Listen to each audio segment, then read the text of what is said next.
Sudah nggak ada keadilan. Jangankan masyarakat umum, saya aja istri aparat susah dapat keadilan.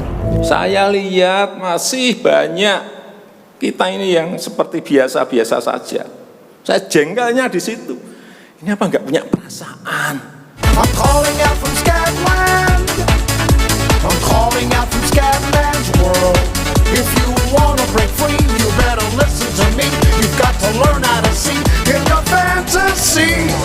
Everybody's talking something very shocking just to keep on blocking what they're feeling inside. But listen to me, brother, you just keep on walking. Cause you and me and sister ain't got nothing to hide. Scat man, fat man, black and white and brown man, tell me about the color of your soul. If part of your solution isn't ending the pollution, then I don't want to hear your stories told. I want to welcome you to Scatman's world.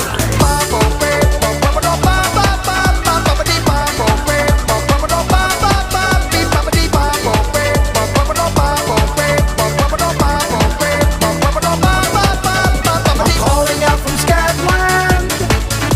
I'm calling out from Scatland.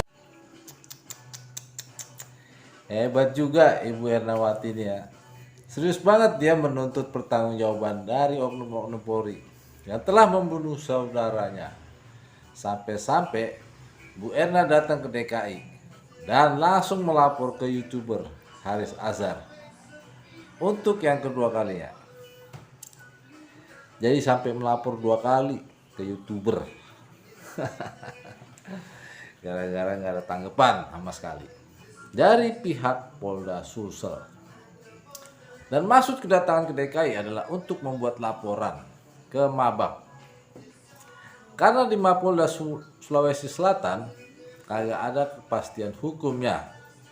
Sudah 2 tahun bro di kasus dan gak ada kelanjutannya di Polda Sulawesi Selatan.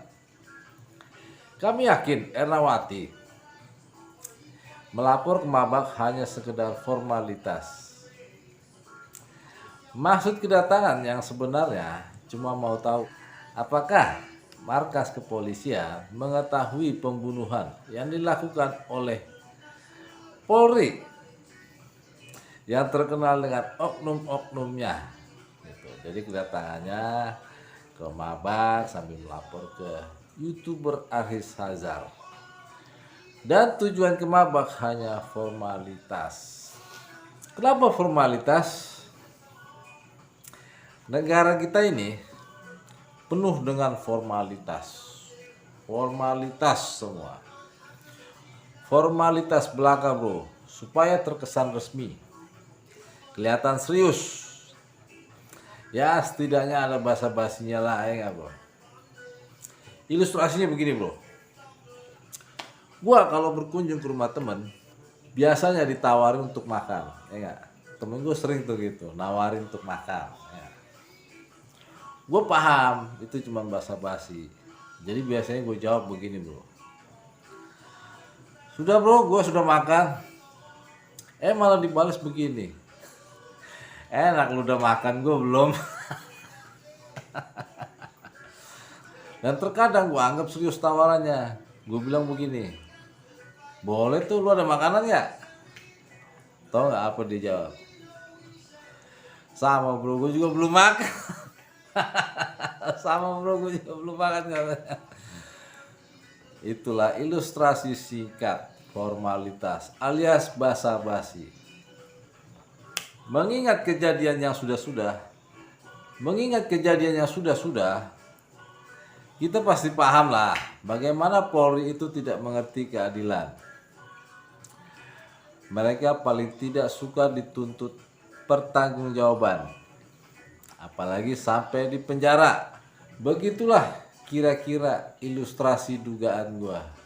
Tapi kalau dicopot, dimutasi, atau dikenakan sanksi, itu mereka masih bisa terima. Oke, jadi intinya Ernawati kagak bakalan mendapatkan keadilan karena di Polri itu kebanyakan oknum-oknum yang nggak mengerti hukum. Ya gimana nggak ngerti hukum bro? Rambu-rambu lalu lintas saja dia agak paham. Masih ingat nggak kasus gua? hanya masalah rambu aja. Dia nggak paham, apalagi mau ngomongin hukum. Buset, berat. Gue yakin berat. Taruhannya berdarah-darah bro. Dan gue yakin polisi yang jujur dan baik itu hampir nggak ada. Hampir punah seperti hewan purbakala. Kalau polisi jujur dan baik itu masih ada, pasti dia berani usut kasus ini dan tidak akan takut ancaman teman-temannya, apalagi atasannya. Tapi setidaknya kita patut apresiasilah atas keberanian Bu Ernawati yang telah begitu gigih mempertahankan prinsipnya. Setiap manusia harus punya prinsip bro.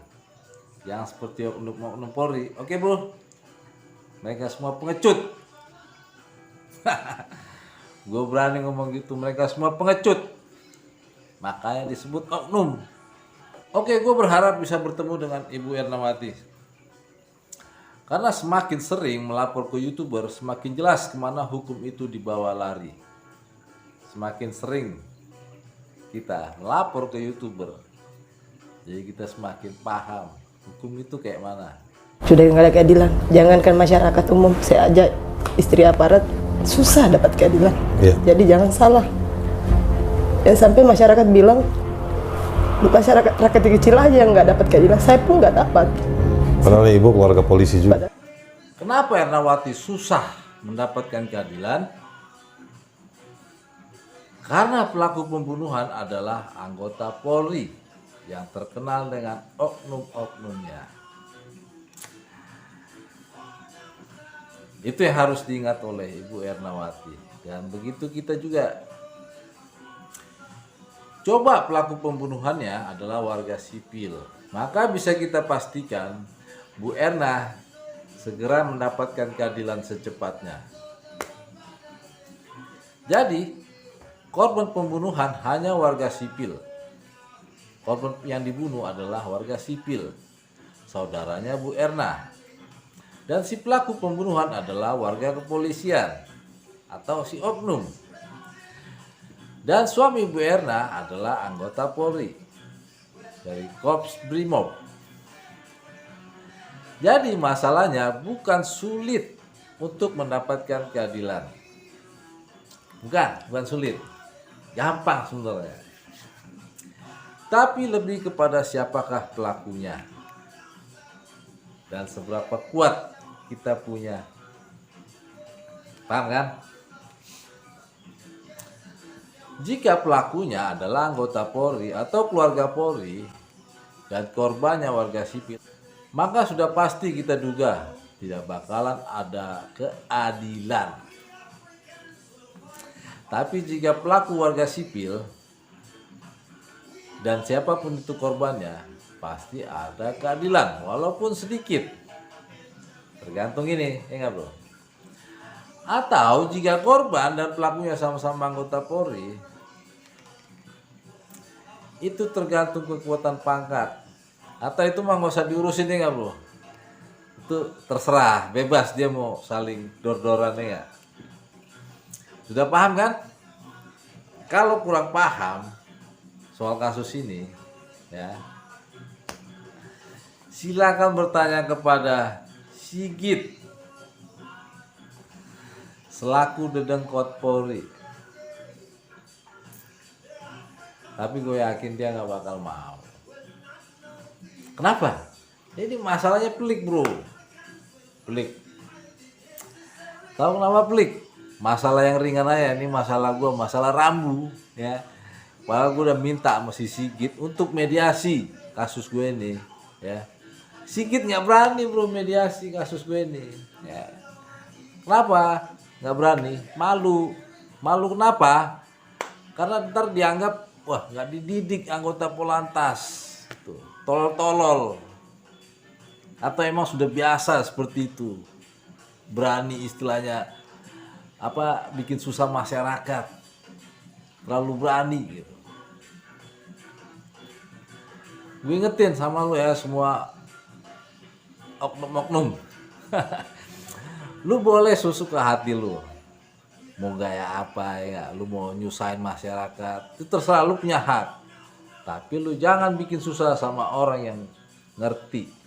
Lu boleh bikin susah ya sama orang yang bego aja. Oke. Peace, git. Pesan moral. Percayakanlah hukum kepada YouTuber. Dan percayakan maling kepada oknum-oknum Polri. Sudah nggak ada keadilan. Jangankan masyarakat umum, saya aja istri aparat susah dapat keadilan. Iya. Jadi jangan salah. Dan sampai masyarakat bilang masyarakat rakyat kecil aja yang nggak dapat keadilan. Saya pun nggak dapat. Padahal ibu keluarga polisi juga. Kalau memang Mabes Polri masih tetap nggak memberikan saya keadilan, saya pasrah aja sama Allah. Dan Allah yang membalas. Iya. Tentu saya udah berjuang. Berarti memang sudah tidak ada keadilan di Indonesia. Jadi udah cukup situ aja, biar Allah yang balas. Jadi memang cuma ibu yang nggak bisa dibungkam nih ya? Nggak bisa. Karena nyawa kakak saya nggak ada harganya. Jika pelakunya adalah anggota Polri, maka keadilan adalah suatu fata morgana. Percayalah. Saya harus ngomong apa adanya, nggak ada progres yang signifikan, nggak ada.